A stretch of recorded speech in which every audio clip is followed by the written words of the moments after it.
Salah satu tempat beberapa kali disidak dan ditertibkan petugas aparat desa dan Banjar bersama dinas terkait di Kota Denpasar.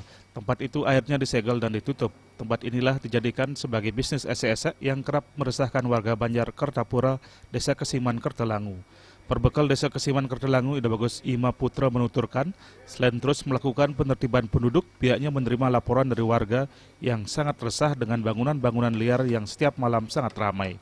Belum lagi berdasarkan laporan KPA, sebanyak 4 pekerja seks komersial terjangkit HIV/AIDS.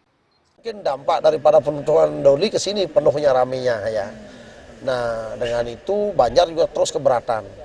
Nah kami koordinasi dengan pemerintah kota, sudah dipanggil, prosedur sudah diikuti ya. Karena terus terang kami juga sangat takut bahwa di wilayah Desa Kesiman Kertelangu sudah ada PTS yang terjangkit HIV gitu. Itu laporan dari bukan dari masyarakat, data yang dari KPA. Untuk itu masyarakat dihimbau untuk lebih waspada dan terpenting menjalani pola hidup sehat sehingga terhindar dari penularan penyakit HIV/AIDS. Salah satunya adalah setia terhadap pasangan hidup.